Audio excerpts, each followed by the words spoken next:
On the night of March 13, 1964, in Queens, New York, a 28-year-old woman named Kitty Genovese was attacked outside her apartment building.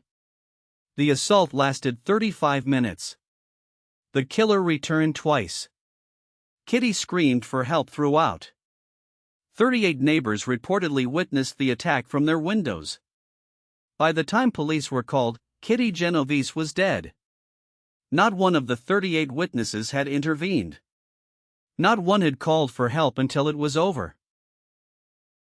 When the New York Times reported the story, the nation was horrified not by the murder, but by the witnesses. Editorialists called it moral collapse, urban indifference, the death of human decency. But two social psychologists at Columbia University, John Darley and Bib Latané, had a different question. What if those 38 people weren't monsters or cowards? What if their inaction was predictable, the result of a specific psychological mechanism that would trigger in anyone? Their investigation led to one of the most replicated findings in social psychology, the bystander effect. The central finding is counterintuitive and disturbing. The more people witness an emergency, the less likely any individual is to help. You might assume that more witnesses means more help. The data shows the opposite. Presence creates paralysis. Numbers generate inaction. The crowd doesn't help you. It helps you avoid helping. The first mechanism is called diffusion of responsibility. When you're alone and someone collapses in front of you, the moral weight falls entirely on you. You feel it, you own it, you act. But when you're standing among 30 other people, that weight is unconsciously divided. You assume someone else is handling it. Or someone more qualified. Or someone who's already called for help. The responsibility doesn't accumulate with more witnesses, it disperses until it's nearly weightless for each individual. Darley and Latané tested this in 1968 with a now famous experiment. Participants were placed in separate booths and told they were part of a group discussion about college life, conducted via intercom to maintain anonymity. During the conversation, one participant, actually a Confederate, appeared to have a seizure. When subjects believed they were the only witness, 85% left their booth to help. When they believed 5 others were listening, only 31% helped. The same emergency. The same victim. The same people. But the number of perceived bystanders reduced helping behavior by more than half. And the time to respond increased dramatically with each additional perceived witness. People weren't choosing not to help. They were frozen, waiting for someone else to move first. That wait, in a real emergency, is the difference between life and death. The second mechanism is pluralistic ignorance. In ambiguous situations, and many emergencies are ambiguous, we look to others to interpret what's happening. Is that man drunk or having a stroke? Is that woman being attacked or engaged in a loud argument? Is that smoke from a fire or steam from a vent? We look at the crowd. The crowd looks composed. We compose ourselves. Everyone sees a calm crowd and concludes the situation is not an emergency. Every single person is wrong. Every single person is reading the same false signal from everyone else. This is the feedback loop of inaction. Everyone is uncertain. Everyone looks to others for confirmation. Everyone sees others doing nothing and concludes nothing should be done. The collective calm is artificial, a mirror reflection of shared confusion, but it reads as genuine information. The crowd becomes its own disinformation engine, and the emergency continues unaddressed while dozens of people stand by, each believing they're reading the situation correctly.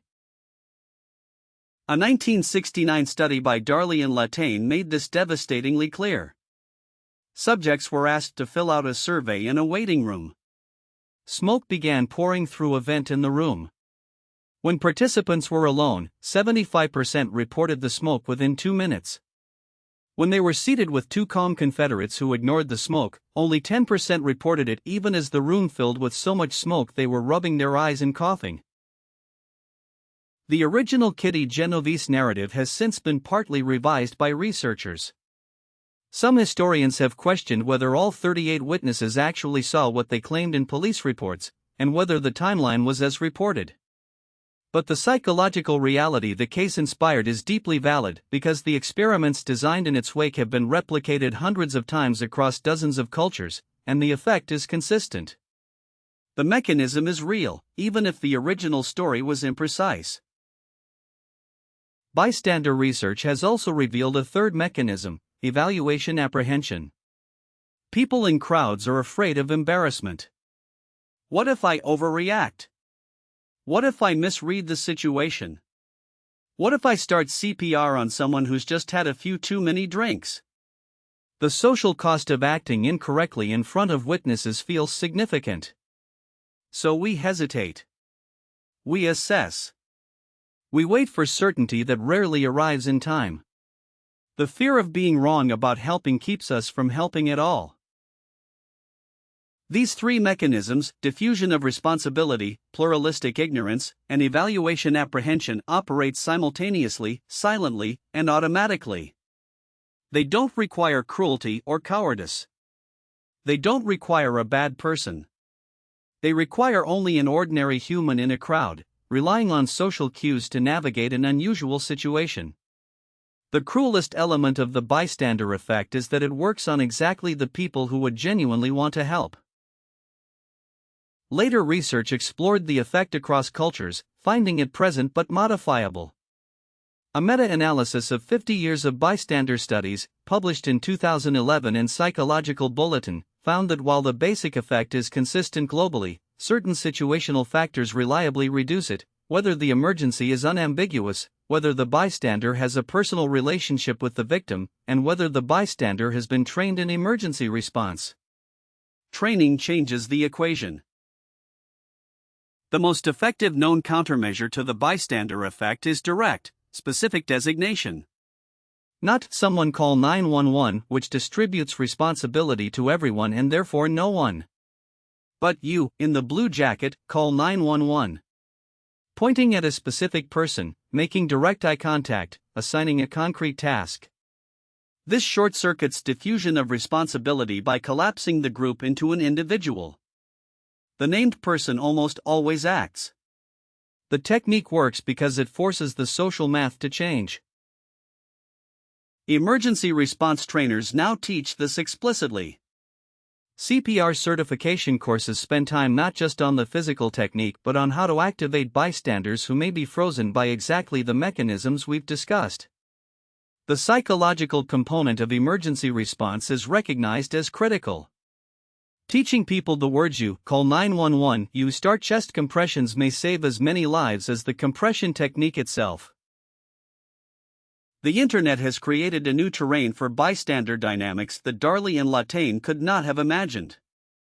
When someone posts about suicidal ideation online, comments flood in.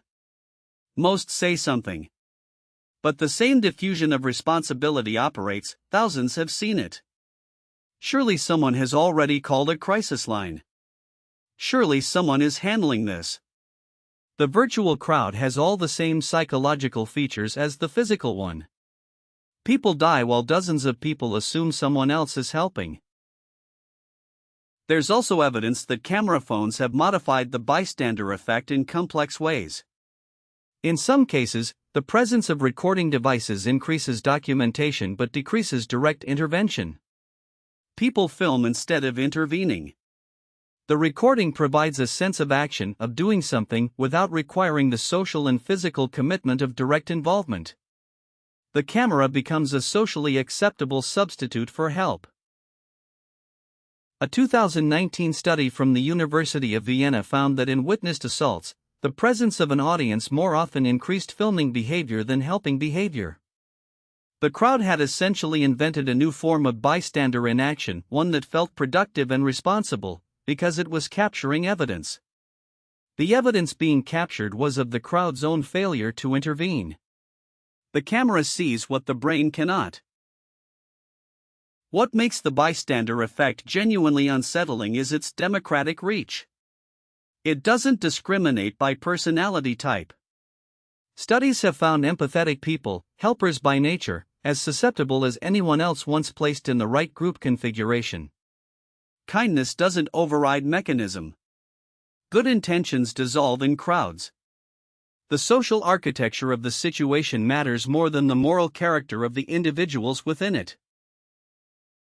The researcher Stanley Milgram, whose own experiments we'll explore in another episode, spent time after Darley and Latané's work observing New York pedestrians. He found that a person lying motionless on a sidewalk was helped 83% of the time when only a single passerby was present. When 10 people were present, help came only 65% of the time. Small numbers already show the effect. The size of the crowd needed to produce dangerous inaction is smaller than most people assume. The practical takeaway sounds simple but requires rehearsal. If you witness an emergency, act as if you are the only person present. Name someone specific to call for help. Make the situation explicit and unambiguous for everyone around you. Break the silence of collective uncertainty. The first person to act in a crowd will almost always trigger action from others because you've dissolved the pluralistic ignorance that was freezing them. One act of certainty unlocks everyone else. The Kitty Genovese case remains a landmark not because its details were perfectly accurate, but because it raised a question that demanded scientific rigor to answer. Why do good people fail to act? The answer is not moral weakness or urban indifference. It's psychology. It's architecture. It's mechanism. And understanding the mechanism is the first step toward dismantling it. The next time you're in a crowd and something feels wrong, the person who needs to decide to act is not someone else. It's you. We all want to believe we'd be different. That we'd be the one who stepped forward. The data suggests that belief, however sincere, is insufficient protection against the bystander effect. What actually changes behavior is prior knowledge of the mechanisms and deliberate pre-commitment to action. Not virtue alone, but virtue plus understanding. Because in an emergency, there may not be time to reason through it. There's only the habit you built before the moment arrived.